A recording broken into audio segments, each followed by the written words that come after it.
तारा बोल मेरे श्री गुरु महाराज की जय। बोलो साचे दरबार की जय। बोलो श्री नगली निवासी भगवान की जय। बोलो श्री परमहंस दयाल जी महाराज की जय। तो आइए, कहा है क्या कि एक घड़ी आधी घड़ी, कि एक घड़ी आधी घड़ी और आधी से भी याद, तुलसी संगत साधु की कटे कोटि अपराध।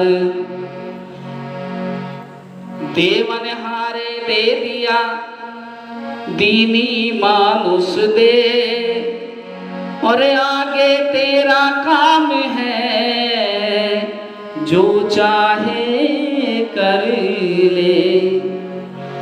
आछे दिन पाछे गए, आछे दिन पाछे गए और गुरु से किया न हेत, अब पछताए होत क्या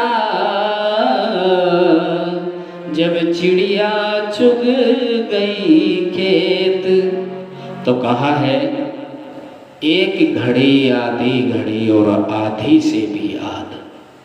अगर कोई व्यक्ति एक घड़ी सुमरन नहीं कर सकता तो आधी घड़ी तो कर सकता है, और अगर आधी घड़ी भी नहीं कर सकता तो आधी में से आधी घड़ी सुमरन तो कर ही सकता है। और कहा है तुलसी संगत साधु की कटे कोटि अपराध। जो मनुष्य साधुओं की संगति करते हैं अर्थात सत्संग करते हैं, संत महापुरुषों की सेवा करते हैं, उस सद्गुरुदेव भगवान की निरंतर सेवा में रात दिन लगे रहते हैं, उनके समस्त पाप क्षमा हो जाते हैं जो उनसे अजाने और अनजाने में होते हैं। और देखिए आगे कितनी अच्छी बात कही है कि देवन हारे दे दिया दीनी मानुष दे। अरे आगे तेरा काम है अब जो चाहे कर ले। उस मालिक ने तो इस अनमोल रतन को, इस सुंदर शरीर को हमें दे दिया है। अब तो हमारा कर्म है कि हम इसे सत्कर्म में लगाएं या दुष्कर्म में लगाएं। ये हमारी सोच है। हम शराब पीने में, मांस खाने में, नशाबाजी करने में इस शरीर को गंवा दें, या उस प्रभु के सुमरन करने में, उसकी सेवा करने में लगा दे, ये हमारे ऊपर है। क्योंकि कहा है कि आछे दिन पाछे गए गुरु से किया ना हेत। ऐसे बहुत लोग हैं जो संत महापुरुषों की सेवा नहीं करते, संतों से जुड़ना नहीं चाहते। ऐसे महापुरुषों के, ऐसे भक्तों के लिए कहा है कि आछे दिन पाछे गए और गुरु से किया ना हेत, अरे अब पछताए होत क्या जब चिड़िया चुग गई खेत। क्योंकि बिना गुरु के मुक्ति हो नहीं सकती। अगर बिना गुरु के मुक्ति होती तो भगवान राम को गुरु की शरण में जाने की आवश्यकता नहीं पड़ती, भगवान कृष्ण को गुरु की शरण में जाने की आवश्यकता नहीं पड़ती। क्यों गए वो गुरु की शरण में? वो तो साक्षात विष्णु भगवान थे, वो तो साक्षात विष्णु का अवतार थे, फिर उन्हें गुरु की क्या जरूरत थी?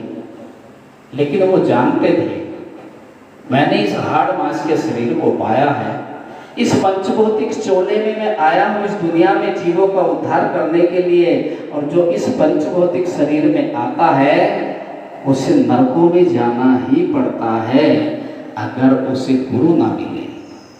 क्योंकि इस पंचभौतिक शरीर को पाने के बाद जाने और अनजाने में हमसे इतने दुष्कर्म हो जाते हैं, इतने बुरे कर्म हो जाते हैं, न जाने जब हम चलते हैं कितने जीव हमारे पैरों के तले दबकर मर जाते हैं। उनके अंदर भी तो आत्मा है ना, और आत्मा मनुष्य की आत्मा या चींटी की आत्मा, आत्मा तो आत्मा ही है। ये शरीर के आकार है, आत्मा का आकार तो एक ही है, वो सम है, एक समान है। इसलिए जाने और अनजाने में हमसे न जाने कितने पाप होते हैं। उन पापों को हम प्रायश्चित करते भी नहीं, क्योंकि हमें गुरु नहीं मिलते। और जब गुरु मिल जाते हैं तो गुरु की भक्ति करने से, गुरु के सत्संग सुनने से हमारा वे कर्म कटने प्रारंभ हो जाते हैं, हम पाप कर्मों से दूर हो जाते हैं, हम मदिरा पीना बंद कर देते हैं, हम मांस खाना बंद कर देते हैं, और ये जिस दिन हम बंद कर देते हैं और उस परमात्मा की भक्ति में लग जाते हैं, वो भक्ति ही हमारा मोक्ष का कारण बनती है।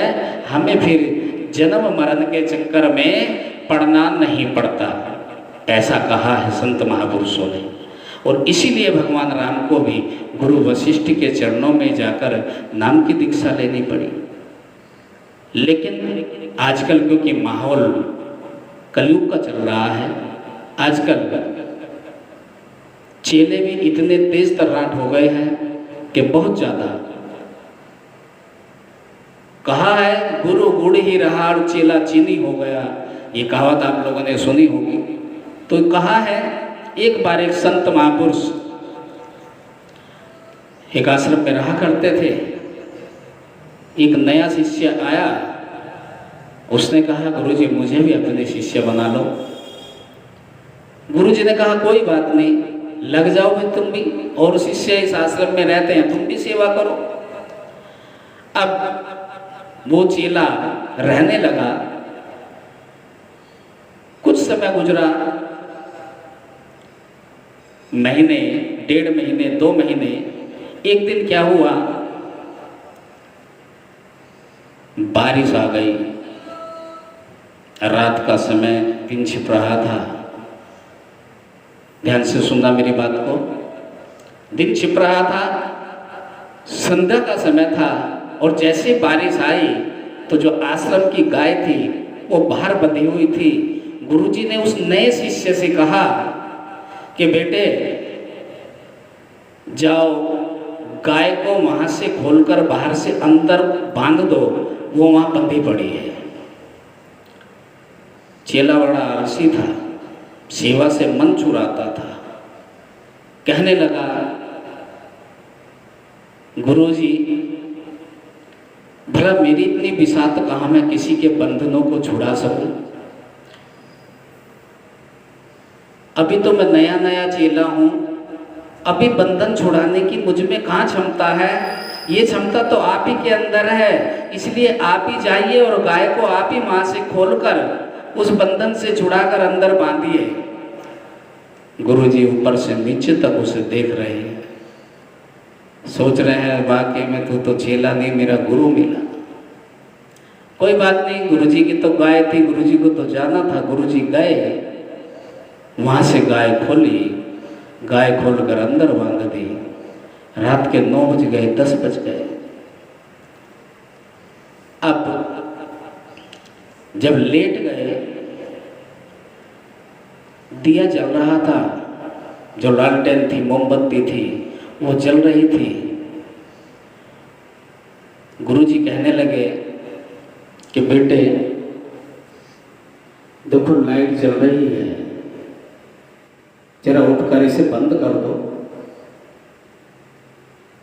गुरुजी कहने लगे वाह वाह गुरुजी वाह, आप खुद शिक्षा देते हो, मूंद ये नैन दिखत को नाही।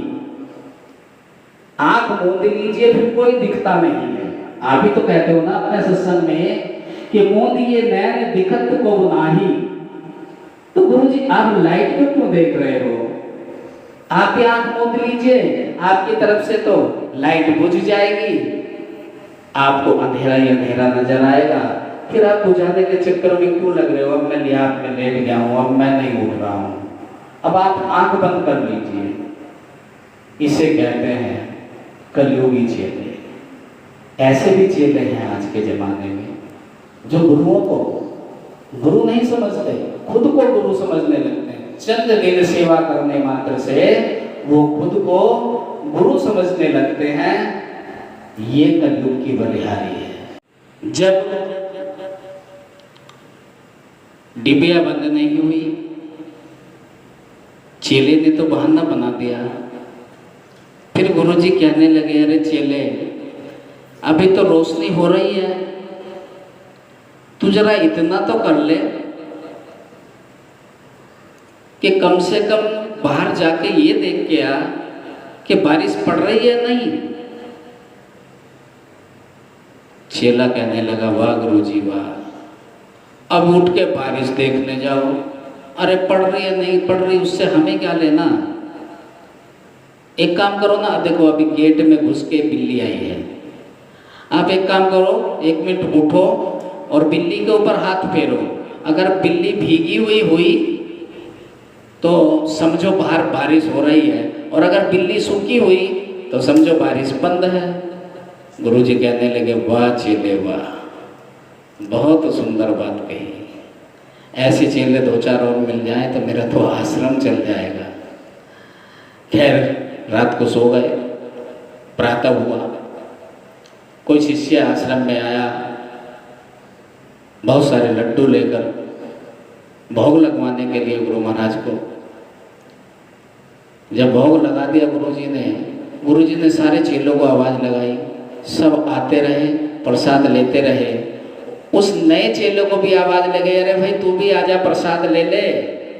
तो चेला क्या कहता है, हाँ गुरुजी, कल से आपने मुझे 3 आज्ञा दी, लेकिन मैं आपकी कोई सी आज्ञा का पालन नहीं कर पाया, लेकिन अब 4थी आज्ञा दी है कि प्रसाद ले ले, तो मैं प्रसाद जरूर लूँगा। अब तो चाहे आप मुझे डबल भी दे दो मैं तो भी ले लूँगा, आपकी आज्ञा डबल मान लूँगा। 1 बार की बजाय मैं 2 बार भी आ जाऊँगा, 3 बार भी आ जाऊँगा, आप मुझे प्रसाद दो। और ऐसे हाथ करके प्रसाद लेने लगा। तो गुरुजी सोच रहे हैं, वाह भाई वाह, धन्य है हम जो हमें तुम जैसे चेले मिले। तो हमारा कहने का भाव सिर्फ इतना ही है कि ऐसा ना हो कि आप सबके अंदर भी इस तरह की भावनाएं चल रही हो, ऐसा नहीं होना चाहिए। गुरु की आज्ञा तो सर्वोपरि है। गुरु अगर आपसे किसी भी कार्य के लिए आज्ञा दे रहे हैं तो समझो उसके पीछे कोई ना कोई रहस्य छुपा हुआ है। अगर आपसे किसी सेवा के लिए कह रहे हैं तो उस सेवा के अंदर जरूर आपके कुछ कर्म कटने की बात चल रही है। इसलिए कभी गुरु की आज्ञा का उल्लंघन मत करना, यही हमारा आप लोगों से सत्संग के माध्यम से कहना है। तो बोलिए सांचे दरबार की, बोलो श्री नंगली निवासी भगवान की जय।